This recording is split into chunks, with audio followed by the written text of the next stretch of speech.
السلام عليكم ورحمة الله وبركاته ودنا يتكبرات شيء برنامجنا تكتاتيوش إنه زواتر بزي ساعات ودنا أنت يميتلال فلاتشو سيتنا تتسنى برنامجنا جمرة زارين قدي إن شاء الله تعالى له اللاتشنم أستمارية هون إن شاء الله سبحانه وتعالى ببتشين النت سمان بقرآن أنكت يتكساتن السيدة مريم كولدتها أسكهوتها إن شاء الله تألك أدرجن تاريخان منا يهون على مالتنا وسك برنامجنا في تسامي درس عبرتشون هون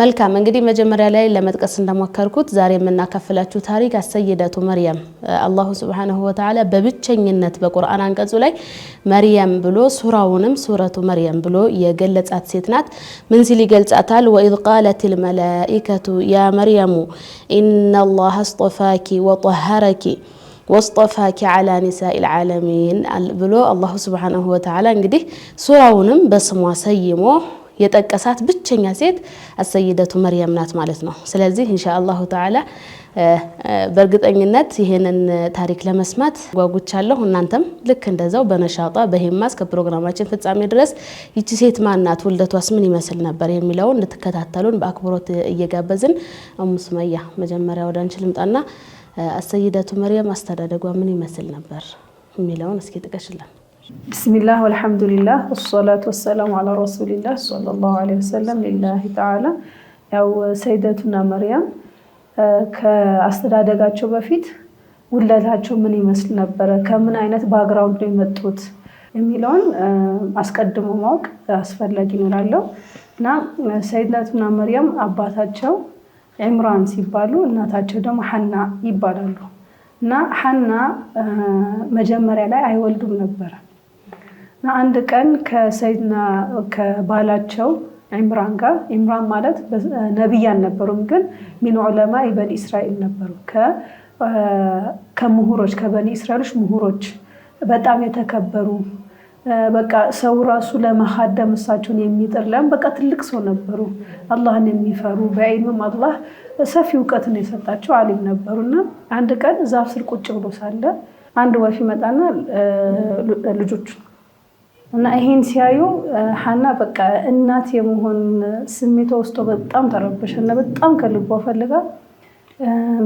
አላህን ለመነችና ኢምራን ምን ሆንሽ ብሎ ሲጠይቃት አይ ልጅ ፈልጌ ነው በቃ ይሄኛውን ሳይ በጣም ቀናሁኝ እንደሱ ከሆነ ማን ሰግደን አላህን ለምንላለን እንሂድ ይባባሉና ሄደው ዱዓ ያደርጋሉ እና ኢምራን ያላህ ሰው ናቸው ብለናል በህልማቸው አላህ ዱዓቸውን ለተቀበለላቸው ያያሉ አስለን ሰይደቱና መርየም ነሳባቸው ከነብዩላህ ዳውድ ነው የሚመዘዘውና ምን ለማዳለ በበኒ እስራኤሎች አንቢያዎች በዘራቸው ማለት ነው ሁሌም በነሳባቸው ይሄ ሙሐረም ይባላል ሙሐረም ማለት በቤተል መቅደስ ነው የሚያخدሙ ማለት ነው እነሱ ሁሌም ይኖራሉና ሐናም ይሄኛውን ነገር ስለምታቅ በቃ አላህ ልጅ ከሰጠኝና ከወለድኩኝ በቃ ሳልሞትም ልጁም ሳይሞት ጤነኛ ልጅ ከሰጠኝ ሙሐረር ላረገው ነድር ገብቻለሁ ማለት ቤተል መቅደስን የሚخدም እና ምንድነው ዓዳው እንዴት ነው ይሄ ሙሐረር የተባለ ከጻነቱ ጀምሮ እዛ በቃ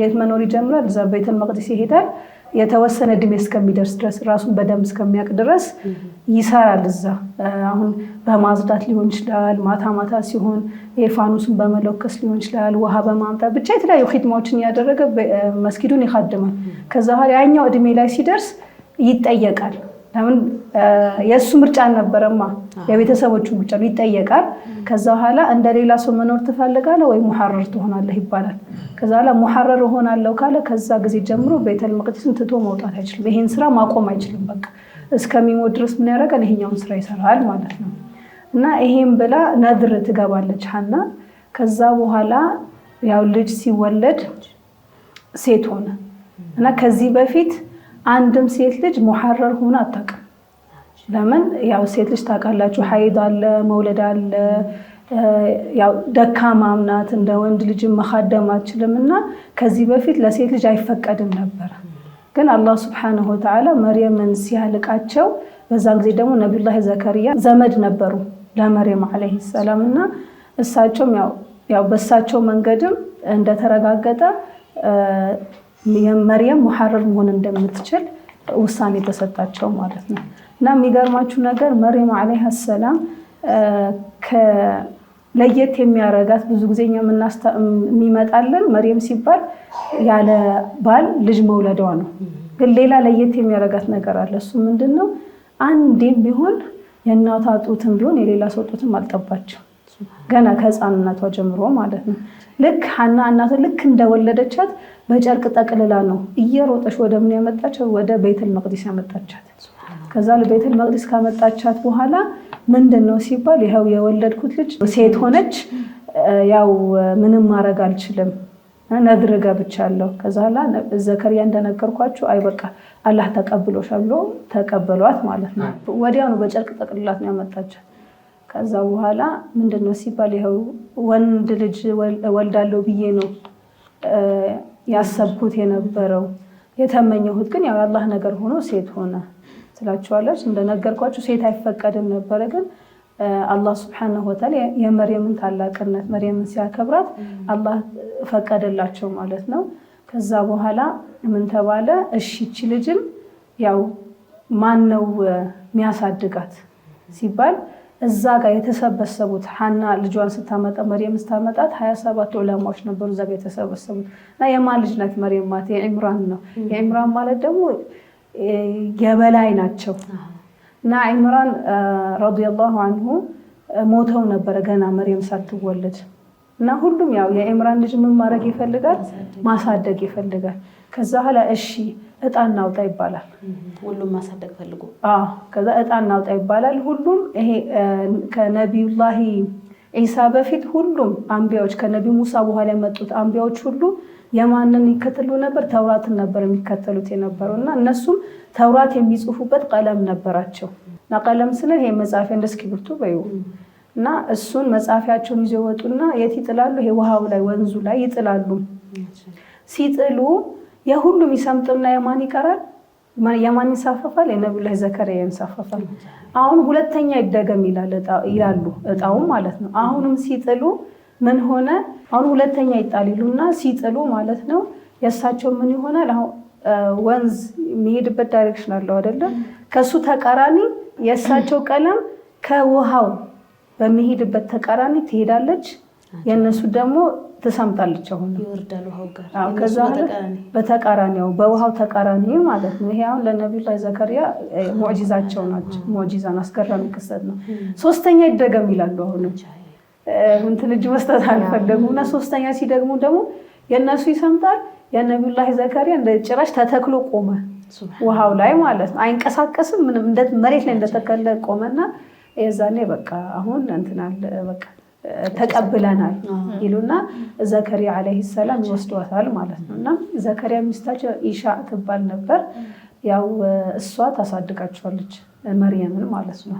እና መርየም በዚህ መልኩ ነብዩላህ ዘከሪያ አለይሂ ሰላም ምንድነው መስኡሊያ ወስደው የወላጅነትን ኃላፊነት ወስደው ገና ከህፃንነቷ ዲኗን እያስተማሯት እያነጿት አሳደጓት ማለት ነው። መርየም ገና አሁን ይሄን ሁሉ አሁን የምናወራው ታሪክ ሁሉ ገና እድሜያቸው 24 አልሞሉም። 13 ዓመት ባለው ነው የምናወራው። ካሁን በኋላ የነብዩ ውልደት ሁሉም ነገር ማለት ነው። በዚህ እድሜያቸው ነው መርየም አለይሂ ሰላም የዊላያ ደረጃ ደርሰው የሴቶች በአጠቃላይ ሰው ልጅ ለተባለው በቃ ሴት ለተባለው ሁሉ ምን የሆኑት አርአያ አለቃ የበላይ የሆኑት ማለት ነው። አሁን መርየም ሲባል ብዙ ሰው የሚያስበው የሆነ 40 ቤት ምናምን አድርገን ልናስብ ወይንም ትልቅ እናትም ሴትም አድርገን ልናስብ እንችላለን። ግን መርየም ይሄን ሁሉ አሁን ታሪኳን ሁሉ የምናነሳው ገና 15 ዓመት ባልሞላው የኛ ልጆች የሚጫወቱበት እድሜ ማለት ነው። በሱ እድሜ ነው ይሄን ትልቅ ሁሉ ክስተትን ይሄን ሁሉ ከባድ ፈተናን ያስተናገደችው ማለት ነው። እና ዘከሪያ አለይሂ ሰላም ምን ያደርጉ ነበረ? አንድ ሚህራብ ነበራቸው ለመርየም ብቻ ያዘጋጁት። ማንም አይገባም። ለምን? እዛ መስጊድ ውስጥ ያሉት ሁሉ ሚኻድማኖች ናቸው፣ ወንዶች ናቸው። ስለዚህ ያው ውስጡ ንጹህ ይሁን አይሁን አላህ ነው የሚያውቀውና በጣም ይጨነቁላት ነበረ ለመርየም። እና ከገቡ በኋላ መርየም አለይሂ ሰላም በሩን ይዘጋሉ ሌላ ሰው እንዳይገባ። እዛ ክፍል መግባት የሚችለው ዘከሪያና ዩሱፍ ነጃር ነብዩላህ ዘከሪያና ዩሱፍ ነጃር የሚባላል። እሳቸው የመርየም ዘመድ ናቸው። ሌላ ሰው መግባት አይችልም በቃ። እና ማንንም መግባት አይችልም። በሩ ተዘግቷል። ከዛ በኋላ እንዴት አለሽ ብለው ገብተው ሲገቡ በጋ ላይ የክረምት ፍራፍሬን ያገኛሉ። ክረምት ላይ ሲገቡ ደግሞ የበጋን ፍራፍሬ ያገኛሉ። በሩ እኮ ዝግ ነው። ይደነግጣሉ በጣም። ከዛ በኋላ ከየት ነው የመጣልህ? ማን ነው የመጣልሽ ሲባል ይሄ ከአላህ ነው ይላሉ። እዛ በጣም ይደሰታሉ ነቢዩላህ ዘከሪያ። ለምን እችን የመሰለች አቢዳ ጧሂራ የሆነችን በእኔ እጅ ማሳደግ የራሱ ለእኔ ትልቅ ስጦታ ነው ብሎ በጣም ይደሰቱ ነበር። እና ቅድም እንዳልኳችሁ አንድ ቀንም ጠብታ አታውቅም ብለናል። መርየም ሕፃን እያለች ገና አላህ ሪዝቋን እንደዚህ ይሰጣት ነበር። መርየም ዓለይሂ ሰላም በጣም የሚያስገርሙ ታላቅ ሴት ናቸው ማለት ነው። መርየም ባጭሩ ስለ ውልደታቸው ስለ እድገታቸው ይሄን ያክል ካልን ይበቃል መሰለኝ። ሱብሃንአላህ በጣም አጂብ የሆነ ነገር ነው። ከነሱ እሷ እድለኝነቷ በነብይ እጅ አላሁ ተዓላ አልቆ በፈጠራቸው በነቢዩላህ ዘከሪያ ማደጓ ሳያንስ ደግሞ እሳቸው ደግሞ ይችን አይነት ልጅ እንዳሳድግ አላህ ፍርሳ ሰጥቶኝ እያሉ ደግሞ ይሄ ሁኔታዋ መታዓጅብ እሳቸው የሚያስዓጅብ ሐል ለነብይ አላህ ለሷ መስጠቱ ሴት ሆና ይሄ በጣም የሚገርም ነው። ስለ ሰይደቱ ሰይዳ መርየም ይሄን ያክል ስለ ውልደቷ ስለ ነበረችበት ሐል ካነሳን እንግዲህ እጅግ በጣም ብዙ ፈተናም እንዳሳለፈች ይወሳል። ነብዩላህ ኢሳን ስትወልድ እንዴት ነበረ አወላለዷስ? በዛ ሰዓትስ ምን አይነትን ፈተና አሳለፈች የሚለውን እስኪ ባጭሩ ኡሙ መርየም ጥቀሽልን። ቢስሚላህ ያው ቅድም ኡሙ ሱመያ እንደጠቀሰችው ነው። እናቷ በወለደች ሰዓት ነዝር አድርጋታለች። ለምን መስጊዱን በይተል መቅዲስን እንድትخدም ማለት ነውና ሰይደቱና መርየም በጣም በሚገርም ሁኔታ ከዛ መስጊድ አይለዩም ነበር ማለት ግዴታ ለሆነ ሐጃ ከሆነ መስጊዱን ለመخدም ሐጃ ወይንም ደግሞ የሐይድ ሰዓት ሲሆንባቸው እንጂ አይወጡም ነበር ማለት ነው ከመስጊዱ ውስጥ። እና አንድ ቀን ለሐጃ ማለት ነው ይወጣሉ ከበይተል መቅዲስ ወደ ምስራቅ ይወጣሉ ማለት ነውና መንገድ ላይ ይሄዱ እያሉ አላህ ሰይዱና ጅብሪልን ላከላቸው ማለት ነው። ይህንን ለታላቅ ጉዳይ ለነብይነት እናት አላህ እንደመረጣቸው እንዲያሳውቋቸው ማለት ነው። ሰይዱና ጅብሪልን ይልክላቸዋል። እና ሰይዱና ጅብሪል ሲመጡ ተመስለው ነው የመጡት። በጣም በሚያምር ወንድ ነጭ የሆነ ወንድ ተመስለው ይመጣሉ ማለት ነው። ሰይደቱና መርየም ይህንን በሚያዩ ጊዜ ደነገጡ ማለት እንዳይተናኮላቸው ፈሩ ማለት ነውና አነጋገራቸው በጣም ማለት ደስ የሚል አይነት ነገር አላህ የምትፈራ ከሆነ አይነት ነገር እንዳትጠጋኝ እና እንዳትጠጋኝ ሲሉ የሆነ አንዳንዴ ስንደነግጥ የምንናገረው ኃይለ ቃል ነገር አለ አይደለ? ኃይለ ቃልም ያልሆነ በጣም በስርዓት በተሞላ ሁኔታ ነበር ያሏቸው ማለት ነውና ሰይዱና ጅብሪል ያኔ ወዲያው አረጋጓቸው። ሰይዱና ጅብሪል ማለት ነው አላህ የላከላቸው ጉዳይ የላቀ ጉዳይ እንደሆነ ማለት ነው። የሰው ዘር እንዳልሆኑ መላእክት መሆናቸውን እንዲያውቁ ማለት ነውና የተመረጡለት ጉዳይ ደግሞ ትልቅ ጉዳይ እንደሆነ አላህም በቁርአን ነግሮናል አይደለ እንዴ? ሰይዱና ጅብሪልም ባዩ ጊዜ ሰይደቱና መርየም ምን ነበር ያሉት? ኢኒ አዑዙ ቢራህማን ሚንከ ኢን ኩንተ ተቅያ በአላህ እጠበቃለሁ ነው ያሉት። እንዴት ነው አላህ ነው አይደለም የሚጠብቅሽ አደጋ በመጣብሽ ሰዓት። ያኔ ሰይዱና ጅብሪል ምን አሉ? ኢነማ አና ረሱሉ ረቢኪ ሊአሀበ ለኪ ጉላመን ዘኪያ፣ እኔ ከጌታሽ የተላኩኝ መልክተኛ ነኝ። ምን አይነት ልጅ እንድሰጥሽ? ዘኪይ ብሎ ማለት የተመረጠ ልጅ ልሰጥሽ ጌታሽ የላከኝ ነኝ። እና መላእክታነታቸውን ደግሞ ያወቁት በምን ነበረ? የደረቀ እንጨት አንስተው ሲገና ሲነኩት ማለት ነው ለመለመ። በቃ ተረጋጉ ማለት ነው ይሄንን ሲያዩ። ከዛ በጣም ተደናገጡ ሰይደቱና መርየም ማለት ስሜታቸው ተደበላለቀባቸው። ደስታም መወዛገብ ማለት ድብልቅልቅ አለባቸው። ምን አሉ? አና የኩኑ ሊ ጉላሙን ወለም የምሰስኒ በሸሩን ወለም አኩ በግያ። ሰይደቱና መርየም እንዳለችው እንዳወራነው ነው ለተመረጡለት ጉዳይ ማለት ነው። እንዴት አድርጎ ልጅ ሊኖረኝ ይችላል ማለት ሰውም አልነካኝ፣ እንደገና ደግሞ በግያ አይደለሁም ብሎ ማለት መጥፎ ሰውም አይደለሁም፣ ኬትም ልጅ የምታመጣ አይነት ሰው አይደለችም ማለት ነውና ይህንን አሉ ያኔ ሰይዱና ጅብሪል አስረዷቸው ማለት ነው። ይሄ ለእሳቸው ብቻ የተሰጠ ጉዳይ የተመረጡበት ጉዳይ እንደሆነ ከአላህ ዘንድ የመጣ እንደሆነ ነገሯቸው። ያኔ ተገረሙ እሳቸውም ማለት ነው። ግን ምን አይነት መገረም ነው? የተሰጣቸውን ነገር ተቀበለው በተቃውሞ አይደለም ማለት ነው። ተቀበሉ። አላህ ሰይዱና ጅብሪልን አዘዛቸው ማለት ነው። የልብሳቸውን የላይኛውን ክፍል ከፍተው ነው የሰይዱና ዒሳን ሩህ የነፉላቸው ማለት ነው። በትንፋሽ አላህ ያንን ትንፋሽ ወደ ማህፀናቸው አሰረጸው። ሰይዱና ዒሳ በዚህ አይነት ሁኔታ ነበር የተረገዙት ያለ አባት ማለት ነው። ከዛ በኋላ ለሚገጥማቸው ነገር ደግሞ ራሳቸውን እንዲያዘጋጁም ጭምር ነበር ሰይዱና ጅብሪል ያሳወቋቸው ማለት ነው። ይህ ሁሉ ሲሆን ቅድም እንዳለችው ስንት ዓመታቸው ነበረ?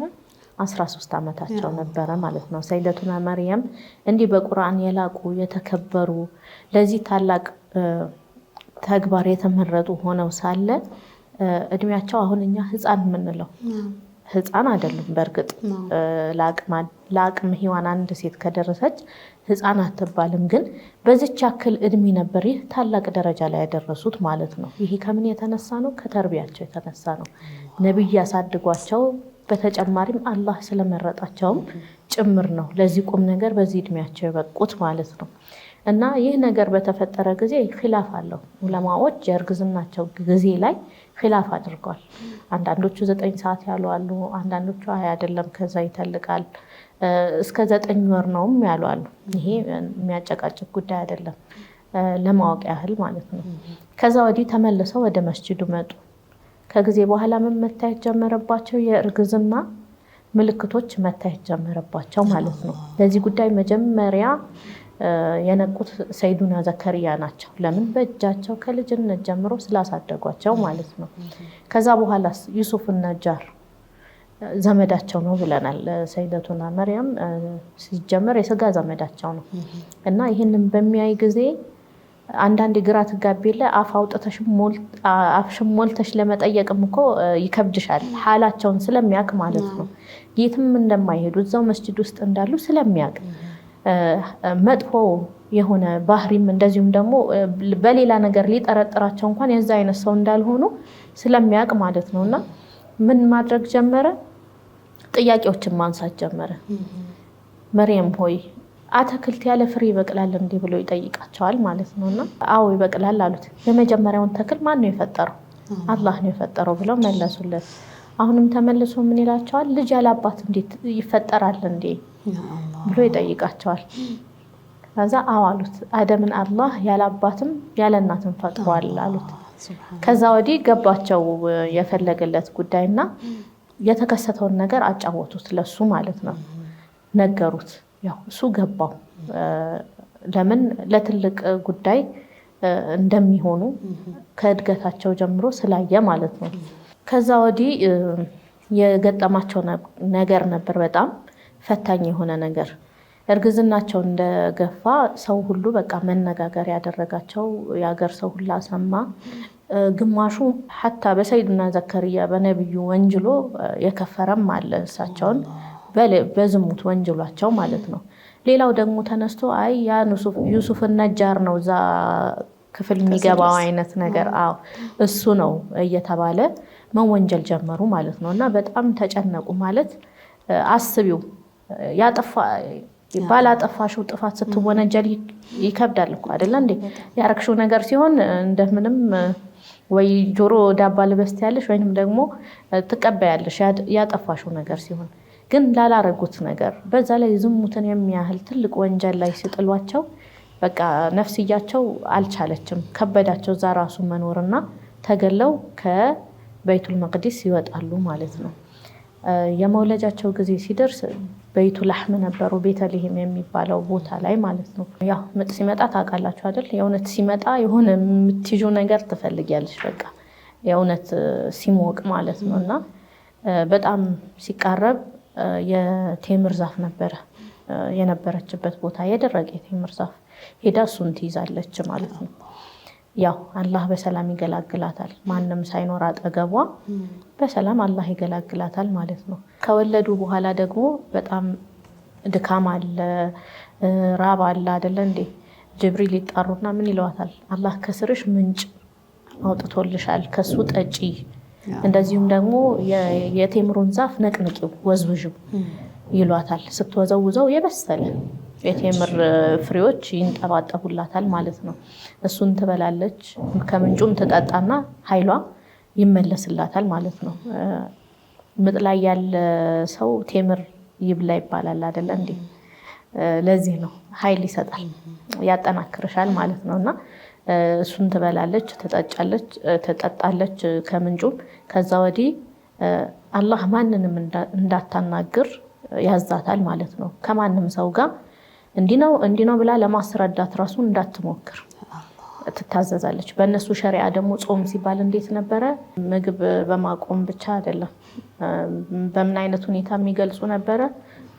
ንግግር በማቆም ኢባዳ ያደርጉ ነበረ ማለት ነው።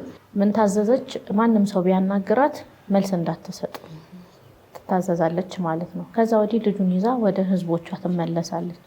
በተመለሰችበት ሰዓት በቃ የሚሰድባት የሚነቅፋት፣ እዛ ጋ ዲቃላ ይዛ መጣች እንዲህ ብሎ የሚናገራት እንዴት ከባድ እንደሆነ ሳሉት። እንግዲህ በራሳችሁ ጣሂራ ሆናችሁ በዛ ላይ በጣም አላህ ጠብቆ በነቢይ እጅ አሳድጓት የዚህ አይነት ሁኔታ አጋጣሚ መቅጠሙ በራሱ በጣም ከባድ ነገር ነውና በቃ ምንም መናገር እምቢ አለች። ለሚያወራ ሰው በምልክት ጾመኛ መሆኗ እየተናገረች ማለት ነው። በኋላ ላይ በጣም ሲበስባት ወደ ልጇ አመለከተች። ስታመለከት ተሳለቁባት። ማለት ያኔ 40 ቀኑ ነበረ 40 ቀናቸው ነበረ ሰይዱና ኢሳ ከተወለዱ ማለት ነው። አራስ ናቸው። እንዴት አራስ የሆነ ልጅ እንዲያናግረን ነው ወይ የምታመላክችን አይነት ነገር ማለት ነውና እንደዛ ብለው ጭራሽ ተናደዱባት። ያኔ ነው አላህ ሰይዱና ኢሳን ያናገራቸው። እንግዲህ አስቡት አራስ ልጅ ሲያወራ ብታዩ ምን አይነት ስሜት ነው የሚሰማሽ? ይገርምሻል። ነብዩላህ ኢሳ አለይሂ ሰላም ገና በአራስነታቸው ብቻ አይደለም ያወሩት፣ ሆድ ውስጥ እያሉ ራሱ አውርተው ነበረ። እና ዩሱፍ ነጀር ቅድም ኡሙ መርየም እንዳለችው በጣም ተገርሞ ብዙ ጥያቄ መርየም እየጠየቃት ነበረ። ያለ ፍሬ እንዴት አትክልት ያድጋል? ያለ አባት ልጅ እንዴት ይወለዳል? ምናምን ብዙ ጥያቄ ሲያፋጥጧት እዛኔ ነብዩ ኢሳ አለይሂ ሰላም ያ ዩሱፍ አሉት ስራ ፈታሉ ሄድና ኢባዳ አድርጉት። የዛኔ ደረገጡ ማለት ነው። በቃ ከዛ ኋላ በቃ ተቀበሉ ማለት ነው። ይሄ ብቻ ሳይሆን ተስቢሃት ያደርጉ ነበረ ሆድ ውስጥ እያሉ። የነብዩላህ ኢሳ በጣም የተለየ ነው። እናታቸው የሆነ ብቸኛነት ሲሰማቸው ሲደብራቸውም ያዋሯቸው ነበር። ግን ይሄ 40ኛው ቀን ላይ ካወሩ በኋላ ከዛ በኋላ አላወሩም። በቃ ኖርማሊ ልጅ በሚያወራበት እድሜ ነው ያወሩት። እና ህዝቦቹ ባስቸገሯቸው ጊዜ መጀመሪያ የተናገሯት ነገር አለች። ምንድነው ያሉት? ኢኒ አብዱላህ፣ እኔ የአላህ ባሪያ ነኝ ብለዋል። እንግዲህ ከዛ በኋላ ለመጣው ፊትና ጌታ ነህ ብለው ወደ ማምለክ ለገቡት ሁላ ምንድነው ይሄ ትልቅ ማስረጃ ነው ማለት ነው። የአላህ ባሪያ መሆናቸውን ካጸደቁ በኋላ ነው ወደ ሌላው የሄዱት ማለት ነው። ከዛ ወዲህ ምን አሉ? አታኒየል ኪታብ፣ ምን መጥቶላቸዋል? ኪታብ መጥቶላቸዋል አይደለ እንዴ? ወጀዐለኒ ነቢያን፣ መልእክተኛው ያደርገኛል። ወጀዐለኒ ሙባረከን አይነማ ኩንቱ፣ እንግዲህ የተባረኩ መሆናቸውን ነብይ ናቸው አይደለ እንዴ? የተባረኩ መሆናቸውን ወአውሳኒ ቢሰላቲ ወዘካት፣ ሰላትም ዘካትም እንደሚመጣላቸው ማዱምቱ ሐያ፣ በቃ ይሄንን ተናገሩ ማለት ነው። ወበራን ቢዋሊደቲ፣ ከዛ በኋላ ደግሞ እንግዲህ አባት የላቸውም አይደል ያለቻቸው እናታቸው ናት። እናታቸውንም ለእናታቸው ባር እንዲሆኑ ማለት ነው። ወለም ያጅዐልኒ ጀባራን ሸቅያ አሉ። አላህ ጠማማም አላደረጋቸውም። እንደዚሁም ደግሞ ኃይለኛ ስንል ሙተከቢርም አላደረጋቸውም ማለት ነው። ባሉበት በረካን እንደሚሰጣቸው ነገሩ ማለት ነው። በዛ በ40 ቀን እድሜያቸው። ከዛ እንግዲህ እዛ ጋር ያለ ሰው ሁላ ነው የሰማው። ምን ማድረግ ትችያለሽ? የመርየምን ንጹህነት የእሳቸውን አላህ ጋር ትልቅ ቦታ እንዳላቸው ለነብዩ እናት አድርጎ እንደመረጣቸው በቃ ሁሉም እጅ ሰጠ ማለት ነው። በዚህ አይነት ሁኔታ ነበረ የእሳቸው ንጽህና የተረጋገጠላቸው ማለት ነው። ሱብሃንአላህ በጣም የሚገርም ነገር ነው። አላህ ሹዑሩ ምን ሊሆን እንደሚችል አላህ ይወቅ። እሷም በዚህ አይነት ልጅ ብተችስ አይደል? ይሄን ያክል በ40 ቀናቸው ሲናገሩ ትልቅ ፈድል ነው። ሱብሃንአላህ። ውድና የተከበራችሁ የፕሮግራማችን ተከታታዮች እንግዲህ ሰይደቱ መርየም ማናት የሚለውን ከውልደቷ እስከ ነብዩላህ ዒሳን እስከ መውለዷ ድረስ በሰፊው እያነሳን እየተወያየን እንገኛለን ማለት ነው። ከአፍታ ቆይታ በኋላ ሌሎች ፋይዳዎችን ምንስ እንጠቀማለን የሚለውን እናያለን። አብራችሁን ቆዩ።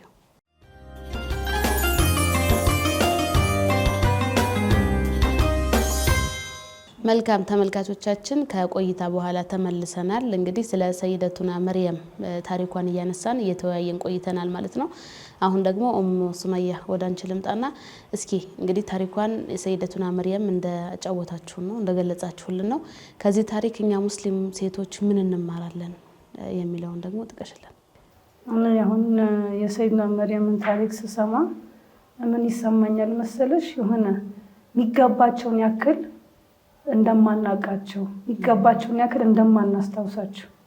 ያው ብዙ ጊዜ የመጀመሪያ ልጅሽ ሴት ሲሆን ብዙ የተለመደ መርየም ይባላል። ያው አፍዳሉ ኒሳ ናት ተብሎ የረሱል ሰለላሁ ዐለይሂ ወሰለም የጀነት ሚስታቸው ነው ተብሎ ስም ትሰይማለሽ። ግን ከዛ ባሻገር ግን ለልጆች ራሱ መርየም ማለት እኮ እንደዚህ ናት ብለሽ ምትነግሪው ያክል ብዙ አናቅም ብዬ ነው ማስበው። እና እዚህ ጋር በጣም እንዳጠፋን ነው የሚሰማኝ። ለምን መርየም ዐለይሃ ሰላም በሆነ ታሪካቸውን ካየሽ በዛ ህፃንነታቸው ራሱ በቃ ለእናትም ብቲ ለወጣት ለልጃገረድም ብቲ ችግር ላይ ላለችም ሙሲባ ለሚደርስበትም ለሁሉም በቃ በማንኛውም የህይወት ዘይቤ ላይ ላለች ሴት አርአያው ነው የሚሆኑት በሁሉም ነገር ማለት ነው። መጀመሪያ ካየሽ ተወኩል ላይ ራሱ ማለትም ከአሁኑ ጊዜ ዋስ እኮ በድሮ ጊዜ ያለ ጋብቻ ልጅ ይዘሽ መምጣት ማለት በጣም ከባድ ነገር ነው። ሀታ እኮ ሊገልሽ ሁሉ ይችላሉ።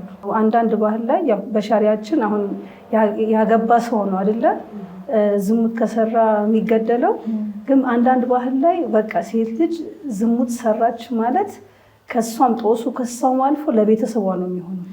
ቤታቸውን እስከማቃጠል ድረስ እሷን እስከ መግደል ድረስ ወንድሞቿ ሳይቀሩ ሀታ የቱርክ ባህል ላይ ራሱ ካየሽ ቤተሰብ እኮ ነው የሚገለው። ሴት ልጅን ቤተሰብ ነው የሚገለው አስነወርሽን ብለው ማለት ነው። እና በጣም በዛን ጊዜ ደግሞ አስቢ ያሁኑ ጊዜም ተብላ በዛን ጊዜ ምን ያክል አላህ ላይ የቂን ቢኖራቸው ነው ያለ አባት ልጅ ይዘው ልጅ አቅፈው ደግሞ የድሮ እንትን ሲሆን ደግሞ ከተማም ጠባብ ነው። እርስ በራስሽ ትተዋወቂያለሽ። ያለሽው ሰው ሁሉ ማለት ይቻላል ሊሰድብሻል፣ ድንጋይ ሁሉ ሊወረውርብሽ ይችላል። በቃ መሬት ቢውጠኝ በምትይበት ሁኔታ ላይ ግን እሳቸው የአላህን ትእዛዝ አክብረው ሌላ ሰው ቢሆን እኮ ሌላ ሀገር ይሄዳል እንጂ አይመለስም አይደለ? ለምን ያክል አላህ ላይ ተወኩላላቸው የሚለውን ነገር ይሄ በጣም ምን ልንማርበት የሚገባ ነገር ነው። አንቺ ያን ነገር ስህተት እስካላደረግሽ ድረስ ሐራም እስካልሰራሽ ድረስ በቃ ላመንሽበት ነገር እንትን ምንድነው መጋፈጥ እንዳለብሽ እጅ መስጠት እንደሌለብሽ በቃ ሰው ምን ይለኛል የሚለው ነገር ማሸነፍ እንደሌለበት ትልቅ ትምህርት ይሆናል። አንደኛው ይሄ ነው።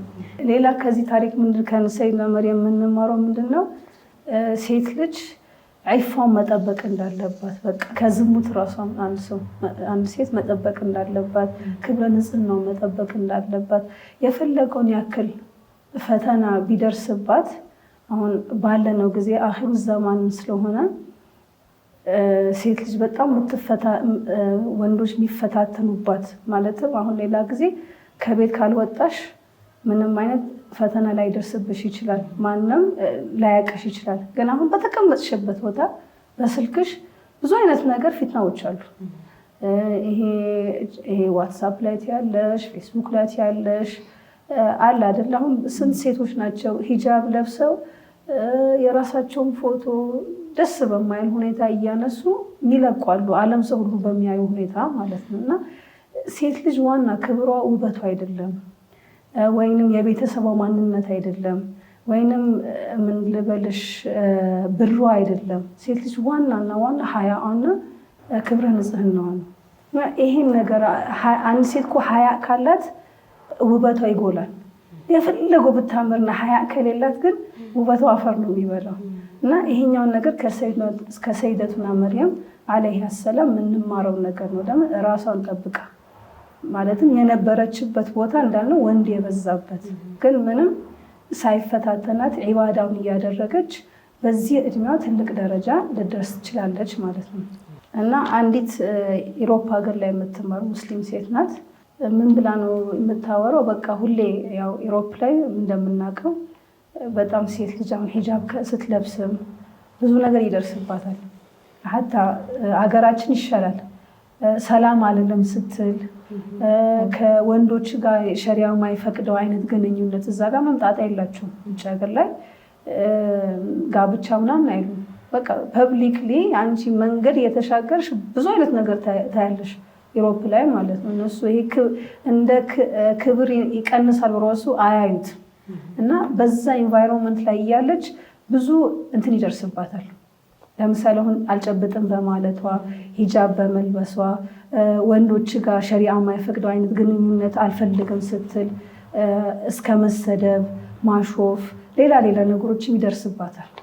ግን አንዳንዴ በቃ ምርር ይላታል። ግን ማነው ጥንካሬ የሚሰጠኝ ስላለች የመርየምን ታሪክ ሳስታውስ ጥንካሬ ይሰጠኛል። ለምን ብቻዋን ናት የሀገሩን የከተማውን ሰው ሁሉ ማለት ነው የተጋፈጠችው።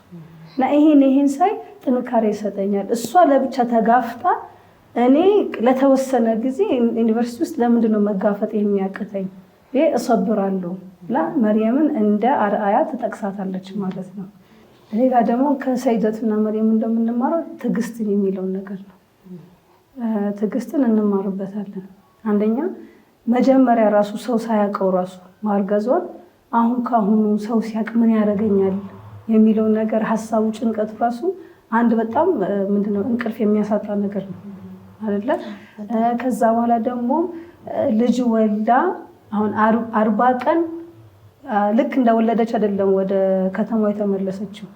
በሰይድና ዘካሪያ ትዕዛዝ መሰረት ዩሱፍ ነጃር ምን ያደረገላት ዋሻ ውስጥ ሁሉንም የሚያስፈልጋት ነገር አመቻችቶ ዋሻ ውስጥ አራስነቷን ረፍት እንድታደርግ ማለት ነው ዋሻ ውስጥ ነው ያስቀመጣት።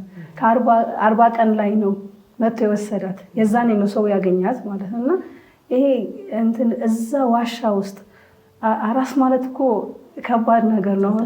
ቤትሽ እናትሽ ሁሉ እያለች ሁሉም ነገር አጋዡም ምኑም እያለ ለአንድ ደቂቃ እኮ አንቺ መንቀሳቀስ ስለማችል መጀመሪያ 15 ቀን ላይ አብሶ ቁስሉም ስላለ ሰው ጠርተሽ ማንም አቤት ባይልሽ ኩምባሽ ነው የሚመጣሽ። በቃ መነሳት ስለማልችል ነው። ሌላ ጊዜ ቢኖር ሁሉም ነገር ለራሴ ያደርጋለሁ ትያለሽ።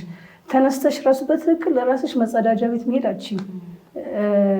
ግን መርየም ብቻዋን ወልዳ አራስነት ራሷን እንትን ብላ ማለት ነው። ከዛ በኋላ አሁንም ልጅ ይዛ እዛ ከተማ ውስጥ መግባት ያ ሁሉ ነገር ላይ እሷ ብር ማድረጓ እዩት። ሰብርን በጣም እንማርበታለን። አንዲት ሴትዮ በአክሲደንት ባሏንና 3 ልጆቿን በአንዴ ታጣለች እና አንድ ልጅ ብቻ ነው የቀረል፣ ገና ሕፃን ልጅ ማለት ነው። አንዳንዴ በቃ መረር ይላታል። የሆነ ራስን ለማጥፋት አይነት የሆነ በቃ ይሄን ነገር እኮ እስከምታልፊ ድረስ በጣም ከባድ ነው። እና ሰብር ያስደረጋት ምንድን ነው እንዴ መርየም ራሱ ያለ አባት ልጅ አላሳደገችም እንዴ? እኔስ ምንድን ነው በቃ እኔስ ራሴን ለምን ራሴን በቃ መረር አረግና ራሴን ለምን አማርራለሁ? ለምን ራሴን እንደደካማ ያለው ብዬ በቃ ይሄ ነው ጥንካሬ የሚሆንልኝ የነበረው ትልና ያው በሰይድና መርየም ምክንያት ምን አደረገች? ህይወቷን ልትገፋ ችላለች ማለት ነው። እና መርየም ሁሌ ልናስታውሳቸው በቃ አንድ ነገር በሚያጋጥምበት ሰዓት የእሳቸውን ታሪክ ብናስታውስ ብናዳምጥ ለእኛም ያው ትልቅ የሰብር ምንጭ ይሆነናል ብዬ አስባለሁ። አኪድ ማለት አንዳንድ ጊዜ በወሬ ደረጃ ሲወራና ክስተቱ ሲከሰትብሽ በራስሽ ያለው ክብደቱ ይለያያል። አንዳንድ ሙሲባ ለራሱ የሆነ ስንማረው ስናስተምረው ስንሰማው ደጋግመን እንቆይና ራስሽ ላይ ክስተቱ ሲከሰት እንደዚህ ነው እንደ ሶብር የሚከብደው ነው ምንለው። ይሄ ደግሞ ከባድ ፈተና ነበር ያሳለፈችው። በደንብ ነው ትምህርት ሊሆነን የሚችለው ማለት ነው። እንግዲህ አላሁ ተዓላ ከሚማሩት ያድርገን። ኸይር እንግዲህ እየጨረስን ነው፣ ወደ መጨረሻው እንገኛለን። ኡሙ መርየም ወደ አንቺ ልምጣና እስኪ የምናገኝባቸው ምን ፋይዳዎችን አሉን የሚለውን ኡሙ ሱመያ ጠቅሳለናለች። አሁን ደግሞ ሴት ልጆቻችንን ስናሳድግ የሰይደቱና መርየም ታሪክ እንዴት ነው ለልጆቻችን መማሪያ ሊሆነን የሚችለው የሚለውን ደግሞ አንቺ ጥቀሽልን። በተለይ ለኛ ለወላጆች ሴት ልጆች ላሉን ወላጆች በጣም ትልልቅ ትምህርቶችን እንወስድበታለን ስላችሁ የእውነት ከተገበርነው ከተረጎምነው ወደኛ ህይወት አምጥተን ከተረጎምነው ኢንሻአላህ ከአላህ ጋር የተቃና አስተዳደግ ማሳደግ የምንችልበት ቂሳ ነው የሰይደቱና መርየም ማለት ነው። አንደኛውና ትልቁ ነገር ልጆቻችን ላይ አዌርነስ መፍጠር ስል ሰይደቱና መርየም 13 ዓመቷ ነበረ ብለናል አይደል እንዴ? ግን ሰይዱና ጅብሪል በወንድ ተመስለው በቀረቧት ጊዜ ምንድነው ያደረገችው? አውቶማቲካሊ ራሷን ነው መጠበቅ የጀመረችው። ማለት ወንድ ልጅ ሊጎዳት እንደሚችል አውቃለች። በዛ እድሜዋ ግንኙነት ምን እንደሆነ ታቅ ነበረ ማለት ነውና ይሄ ነገር የምናፍርበት ጉዳይ አይደለም። በተለይ ሴት ልጆች ላሉን በአሁን ጊዜ 13 ዓመት ምንለው በእነሱ ጊዜ እንደነበረው አይደለም።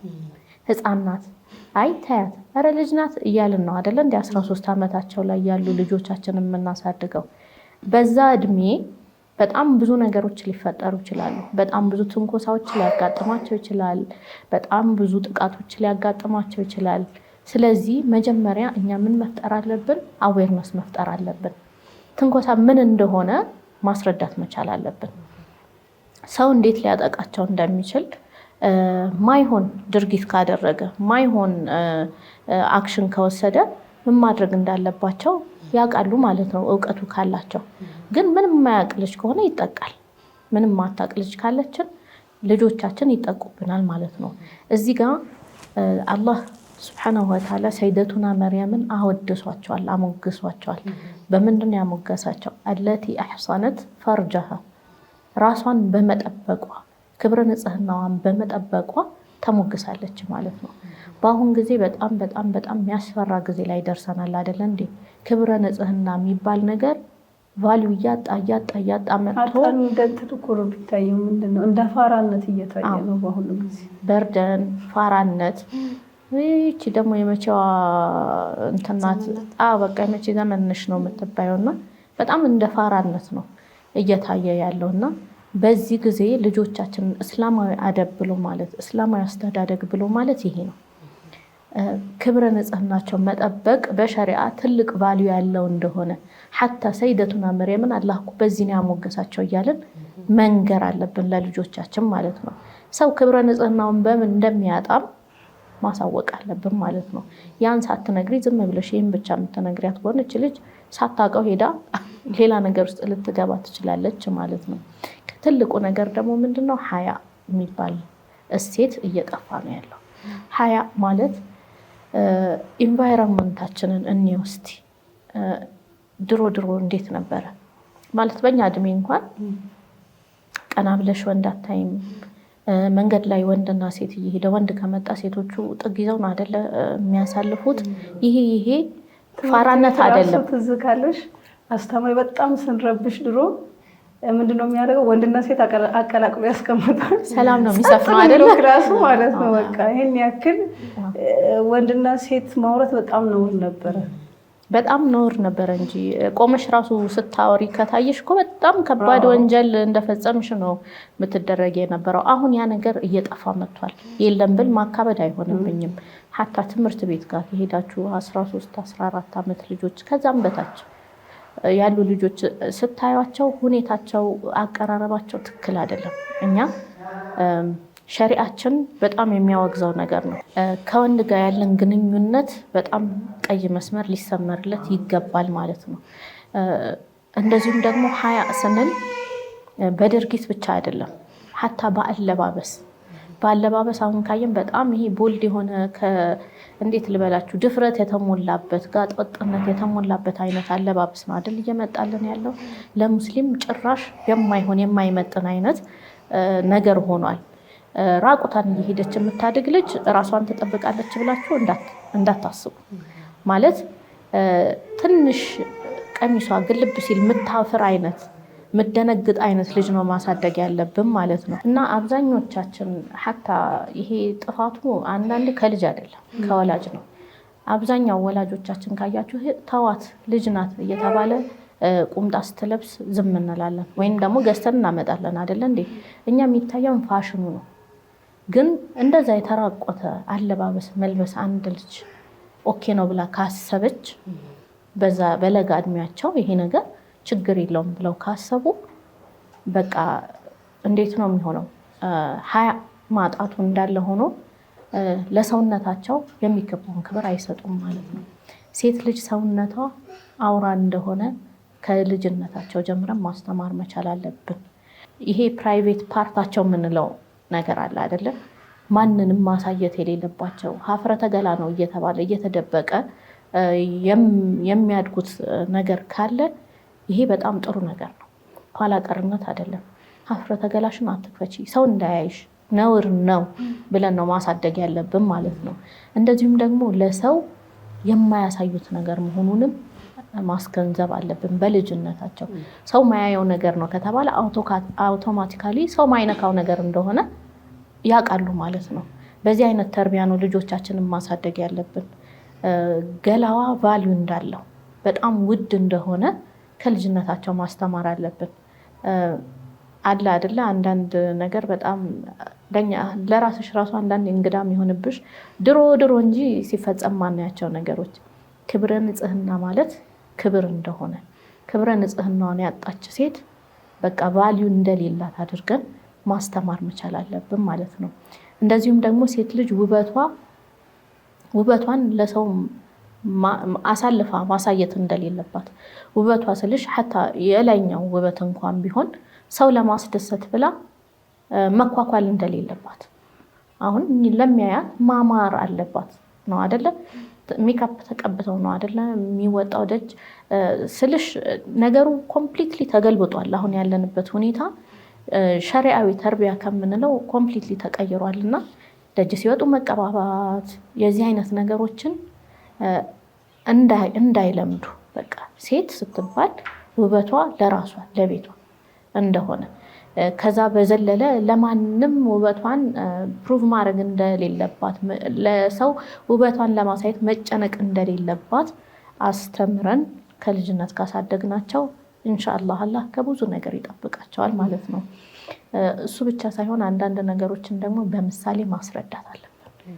ማለት ሴት ልጅ ሲኖረን በተለይ አንዳንድ ጊዜ ወላጆች ምን አይነት ነገር አለን፣ ኧረ እኔ አፍራለሁ ለልጄ እንዲህ አልላትም፣ ኧረ እኔ ካፌማ እንዳይወጣም እንዲህ ብዬ አልነግራትም የምንለው ነገር አለ። ይሄ ነገር በተለይ አሁን ካለንበት ሁኔታ ጋር አይሄድም። በጣም አደገኛ የሆነ ኤንቫይሮንመንት ላይ ነው እያደጉ ያሉት። ስልኩ አለ፣ የሚያዩት ምንድን ነው? በጣም በቃ ስሟ ገኑ አርአያ ተብላ የምትጠቀስላቸው ምን አይነት ሴት ናት? ፋጅር የሆነች ዘፋኝ ወይንም ደግሞ የሆነ ቲክቶክ ላይ የሚያዩት ነገር ለነሱ ምሳሌ አርአያ የሚሆናቸው ነገር አይደለም። እስላማዊ አርአያን የሚሰጣቸው ነገር አይደለም። ስለዚህ በምሳሌ ልጆቻችንን ነገሮችን መንገር አለብን ማለት ነው። ለምሳሌ ትምህርት ቤት አንድ ልጅ ተነስቶ የዚህ አይነት ንግግር ከተናገረሽ ማለት ለሴት ማይባል ነገር ካለሽ ወር ደግሞ ብዙ ጊዜ በቃላት በትንሽ ነገር ነው አይደል እንዴ ልጆቹ ተታለው ወደ ሌላ ነገር ውስጥ የሚገቡት። እወድሻለሁ የሚልሽ ከሆነ የዚህ አይነት መልስ መስጠት መቻል አለብሽ። እንዲህ የሚልሽን ሰው እንዲህ ብለሽ መልሽ። ሚነካሽ ሰው ካለ ማይሆን ቦታ ሚነካሽ ሰው ካለ ይሄ በጣም ሮንግ ነገር ነው። ጩሂ ሁላ ብለን ነው አይደለ ህፃን ሲሆኑ መንገር ያለብን። መጮህ ካለባት ጩሂ። እዚህ ጋር የሚነካሽን ሰው መጮህ አለብሽ። ለአስተማሪሽ ተናገሪ፣ ለወላጆቼ እነግራለሁ በይ። ብለን ነገሮችን በምሳሌ አስደግፈን ማስረዳት አለብን። እንደምን አንዳንድ ሰው የዋህ ነው አይደለ? ልጆችም ሲባል የዋህ ናቸው። ባላሰቡት መንገድ አንድ ነገር ከመጣ መከላከል የማይችሉበት ሁኔታ እንዳይፈጠር ማለት ነው። እንደዚሁም ደግሞ አንዳንዴ ክስተቶች ያጋጥሟቸዋል ልጆች። ትምህርት ቤትም ሊሆን ይችላል፣ አስተማሪም ሊሆን ይችላል፣ ኦር ደግሞ ጓደኞቻቸው ሰፈር ውስጥ ሊሆን ይችላል። የሆነ ክስተት ተከስቶ በተለይ ይሄ ከተለየ ጾታ የሚመጣባቸው ትንኮሳን በሉት ለከፋን በሉት በሚመጣና መጥተው ለኛ በሚነግሩን ሰዓት በጣም በጣም በጣም መጠንቀቅ ያለብን፣ ልጆቹን ማስደንገጥ የለብንም። ማድመጥ እስከ መጨረሻው ድረስ መቻል አለብን። ወላጅ ስንሆን ቶሎ ደንግጠን ሪፍሌክሳችንም የሚያሳየው ነገር አለ። አንቺ ባለጌ ምን ልትሰሪ እዛ ሂጅ እንዲህ ብለ ማለት ሁለተኛም አትነግርሽም። እሱ ብቻ ሳይሆን ነገ ተመሳሳይ ነገር ቢገጥማት እንዴት መከላከል አለባት፣ ራሷን እንዴት ትጠብቃለች የሚለውንም ነገር ሳታቅ ነው የምትሄደው ልጅ። ስለዚህ በተለይ ወላጆች እንዲያፍሩ እንኳን ማድረግ የለ። ይሄ በቃ ሀፍረት ስሜት፣ የጥፋተኝነት ስሜት እንዲሰማት ሁላ ማድረግ የለብሽም ማለት ነው። ከሁሉ በላይ ደግሞ ሸሪዓን ካሰረጽንባቸው፣ ሸሪዓን ካስተማርናቸው ከልጅነት ጀምሮ ከብዙ ነገር ይጠበቃሉ። ካለባበስ ጀምሮ ኮሚኒኬሽን፣ አሁን ከወንድ ጋር ያለሽ ነገር ሸሪዓ ሐራም ያደረገው ነገር አለ አይደለ? እንዲህ ወንድ ሰላም ማለት ሐራም ነው ባጭሩ። መነካካቱን መደባበሱን ተውት፣ መሳሳሙን ተውትና ማለት ነው ሰላም ማለት ይህን ነገር በቃ ቤዚክ ነገር እያስተማርናቸው ከሄድን ትልልቅ ነገሩንም እየራቁት ይመጣሉ። ከልዋ የሚባለውንም ማስተማር ልጆቹ ወንድና ሴት ሶስተኛ ሰው በማያይባቸው መንገድ ሁኔታ መቀመጥ የለባቸውም አንድ ቦታ ላይ። ይህን ካሰረጽንባቸው ኢንሻአላህ ራሳቸውንም መጠበቅ ይችላሉ። እና ትልቁ ነገር ምንድነው? ለልጆቻችን በምሳሌ ማስረዳት መቻል፣ በግልጽነት ማውራት፣ መነጋገር መቻል። አሁን ጊዜ ወንድ ብቻ አይደለም የሚፈራው፣ ስንት የምንሰማው ጉድ አለ። ሴትም እየተፈራ ያለበት ሁኔታ ነው ያለውና በግልጽ ማውራት መቻል አለብን ከልጆቻችን ጋር። የዚህ አይነት ነገሮች ሲፈጠሩ እንዴት ነው ሃንድል የሚያደርጉት ነገሮችን የሚለውን እንዲያውቁ ማለት ነው። ሌላ ምን አለ? ከሰይደቱና መርየም የምንማረው ነገር የሰውን አዛ መቋቋም መቻል። አሁን ሰብር ያስተምረናል ብለናል አይደለም? መቋቋም መቻል ደግሞ ማለት የተጋለጠችለት ነገር ከባድ ነገር ነበር አይደለ እንዴ? ግን በቃ ያን መቻሏ፣ አዛ መሸከም መቻል፣ የሰውን አፍ መቻል፣ የሰውን ስድብ መቻል፣ የሰውን ንግግር መቻል፣ ይሄ ችሎታ ይጠይቃል አይደለ እንዴ? እንበል ለምሳሌ ቀላል ምሳሌ ልስጣችሁ። ልጆቻችሁ ትምህርት ቤት ውስጥ የሚያስቸግራቸው ሰው ይኖራል አይደለ እንዴ? በንግግር ይሁን የሚመታቸውም ሊኖር ይችላል። የዚህ አይነት ነገሮች በሚኖሩበት ሰዓት አንደኛ ቻይ እንዲሆኑ፣ ቻይ ይሆናሉ ማለት ራሳቸውን ያስደፍራሉ ማለት አይደለም። ቻይ ይሆናሉ ማለት በምን አይነት መንገድ መውጣት እችላለሁ ከዚህ ጉድጓድ እንዴት ነው መውጣት የሚለውን ነገር እንዲያስቡ ማለማመድ ይኖርብናል ማለት ነው። ሰብር የሚለውን ነገር ምን ሰዓት መናገር እንዳለባቸው፣ ምን ሰዓት ትዕግስተኛ ሆነው ነገሮችን ጸጥ ብለው መያዝ እንዳለባቸው የሚያውቁበትን ሁኔታ ማለማመድ ማስተማር ይኖርብናል ማለት ነው። አንዳንድ ሰው ደግሞ በተፈጥሮ ማይናገር ሰው አለ እኮ አይደለም? ዝም የሚል የዛ አይነት ባህሪ ያለው ልጅ ካለን ራሱ ስሜታቸውን እንዲገልጹ በጽሁፍ፣ አንዳንድ ሰው መናገር በቃ ሙሉ ያልሆነ ሰው አለ አይደለም? የዚህ አይነት ልጅ ካለን ተፈጥሮን አይተን አውቀን በጽሁፍ ስሜታቸውን የሚገልጹበትን ሌላ መንገድ ማስተማር ይኖርብናል ማለት ነው። ልጅ ስናሳድግ ደግሞ በኢማን አላህን ኢባዳ በማድረግ የሰይደቱና መርየም ትልቁ ትምህርት ይሄ ነው አይደለ እንዴ? ከልጅነቷ ጀምሮ አርአያ ያገኘችው ማንን ነው? ሰይዱና ዘከርያ ነው። ይሄ አርአያ የምንለው ነገር ትልቅ ሮል አለው በአስተዳደግ፣ በኢስላማዊ አስተዳደግ፣ በተርቢያ ላይ ትልቅ ሮል አለው። አርአያችን ማንን ነው እቺ ልጅ የምትመለከተው የሚለው ነገር በጣም በጣም ትልቅ ሮል አለው። አካባቢያቸውን የምንመርጥላቸው ለዚህ ነው መምረጥ ያለብን።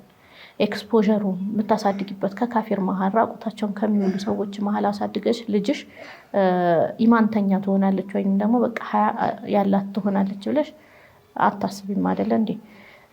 እስላማዊ ኤንቫይሮንመንት መምረጥ፣ ሲሰገድ የሚታይበት፣ ኢባዳ ሲደረግ የሚታይበት ቦታ፣ እንደዚሁም ደግሞ አላህን ማምለክ ምን ያህል ትልቅ እንደሆነ እንዲያውቁ በቀላሉ ምሳሌ መስጠት እንችላለን። ቤት ውስጥ አሁን የሰይደቱና መርየምን ታሪክ ሁሌ ማንሳት፣ የኢባዳ ኮርነር እናዘጋጅላቸውና አንድ ኮርነር አዘጋጅተን የመርየም ኮርነር ብለን እዛ ጋር እንዲቀሩ እንዲሐፍዙ ቁርአናቸውን ኢባዳ ኢስቲግፋር እንዲያረጉ ሰላታቸውን እዛ ጋር እንዲሰግዱ ብናደርግ ትልቅ ምን ታገኛለች እቺ ልጅ ትልቅ ሮል ሞዴል ታገኛለች። ማን የምትባል ሰይደቱና መርየም የምትባል ሮል ሞዴል ይኖራታል ማለት ነው። ይሄንን መፍጠር መቻላችን ትልቅ አስተዋጽኦ ይኖረዋል ተርቢያችን ላይ ማለት ነው። ሌላ ሰው ላይ ልባቸው አይንጠለጠልም። ሌላ ጊዜ ካመጣቸው ከማንም በሉት ልባቸው እዛ ላይ አይንጠለጠልም። ማን ላይ ይሆናል የሚንጠለጠለው? አላህ የቁርአን አያ የሰየመባት ሰይደቱና መርየም ላይ ይሆናል የሚንጠለጠሉት ማለት ነውና ባጭሩ ይህንን ለምሳሌነት ነው የጠቀስነው። የዚህ አይነት ነገር ማድረግ ከቻለን ኢንሻአላህ ጥሩ የሆነ ተርቢያ ማድረግ ልጆቻችንን በጥሩ ተርቢያ ማሳደግ እንችላለን ማለት ነው። ሐቅ ነው። እንግዲህ እንደ ወላጅ ይሄንን ማድረጉ ጥሩ ነው አለ እንጂ እኛም ራሳችን ብናደርገው ትልቅ ትምህርት የሚሆን ነገር ነው።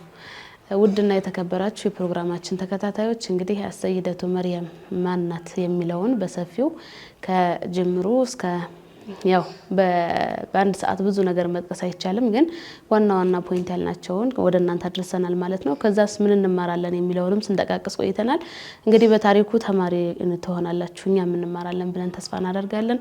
ቀጣይ በሌላ ርዕስ እስክንገናኝ ድረስ ወሰላሙ አለይኩም ወራህመቱላሂ ወበረካቱ።